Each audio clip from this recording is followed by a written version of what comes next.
అంటే మీరు 30,000 రూపాయలు ఇస్తారని మాట తప్పారు.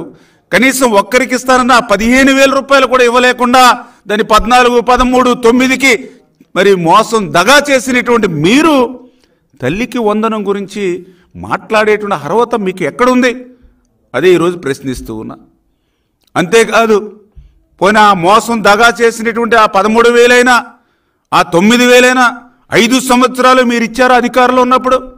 మళ్ళీ 1 సంవత్సరం అమ్మ ఒడిని ఎగ్గొట్టారు. ఇన్ని వాస్తవాలు కళ్ళకు కనిపిస్తూ ఉంటే మరి ఈవేళ సిగ్గు లేకుండా తల్లికి వందనం గురించి మీరు ఎట్లా మాట్లాడగలుగుతారు? అందుకే నేను మళ్ళీ చెప్తూ ఉన్నాం, మీ మాదిరిగా ఇట్లాంటి ఎగ్గొట్టడాలు లేకుండా, మీ మాదిరిగా ఎటువంటి కోతలు లేకుండా అక్షరాల ఏదైతే మాట ఇచ్చామో ఆ మాట ప్రకారం ప్రతి విద్యార్థికి కూడా 15,000 రూపాయలు, ఎంతమంది పిల్లలుంటే అంతమందికి కూడా ఆ 15,000 రూపాయలు ఇచ్చేటువంటి విధంగా తొందరలోనే విధి విధానాలన్నీ కూడా చర్చించి ఆ యొక్క తల్లికి వందనం ఆంధ్రప్రదేశ్ రాష్ట్రంలో ఒక పండుగ మాదిరిగా ప్రారంభిస్తామని చెప్పి మీ ద్వారా అందరికీ కూడా తెలియజేసుకుంటూ ఉన్నా. ఎందుకు ఈ మాట చెప్పుకోగలుగుతున్నామనంటే, మాట ఇస్తే ఆ మాటను నిలబెట్టుకునేటువంటి ప్రభుత్వం ఎన్డీఏ ప్రభుత్వం. మాట ఇస్తే మడమ తిప్పేటువంటి వ్యక్తి ఆనాటి ముఖ్యమంత్రి జగన్మోహన్ రెడ్డి.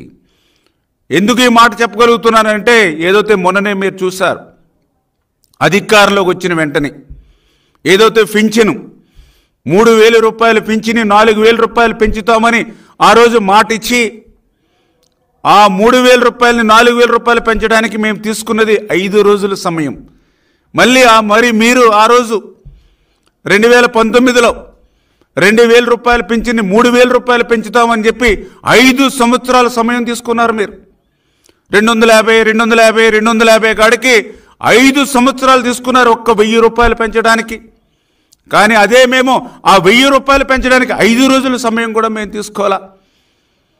అంతేకాదు, ఏదైతే అన్న మాట ప్రకారం 3,000 4,000 పెంచి ఇవ్వడమే కాదు, ఏదైతే మాట ఇచ్చామో ఏప్రిల్, మే, జూన్ 3 నెలలది కూడా 3,000 రూపాయలు కలిపి 7,000 ఇస్తామన్నామో ఆ మాటను నిలబెట్టుకుని జూలై 1వ తేదీన 7,000 రూపాయలు ఇంటి దగ్గర అందజేశాం, గడప దగ్గర అందజేశాం. అదేవిధంగా ఏదైతే 3,000 రూపాయల దివ్యాంగుల పింఛన్ని 6,000 రూపాయలకు పెంచుతామన్నాం అన్న మాట ప్రకారం వాళ్ళ గడప దగ్గరికి వెళ్ళి 6,000 రూపాయలు దివ్యాంగుల పింఛను ఆ రోజు మేము అందించినటువంటి పరిస్థితి.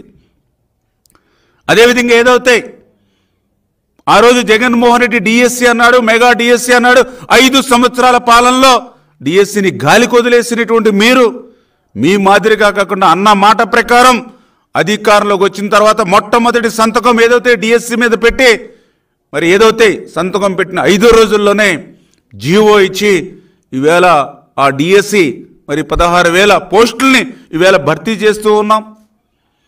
అదేవిధంగా ఏదైతే ప్రభుత్వ ఆస్తులన్నీ కూడా మీరు కొల్లగొట్టేసి మళ్ళీ ఇంకొకసారి అధికారంలోకి వస్తే ప్రైవేట్ ఆస్తులు కూడా కొల్లగొట్టాలనేటువంటి మీ ఆలోచనలో భాగంగా ఏదైతే ల్యాండ్ టైటిలింగ్ యాక్ట్ ఏదైతే మీరు తీసుకొచ్చారో అధికారంలోకి వచ్చిన తర్వాత దాన్ని రద్దు చేస్తామన్నాం అన్న మాట ప్రకారం ఆ యొక్క ల్యాండ్ టైటిలింగ్ యాక్ట్ని రద్దు చేసి మాట నిలబెట్టుకున్నాం.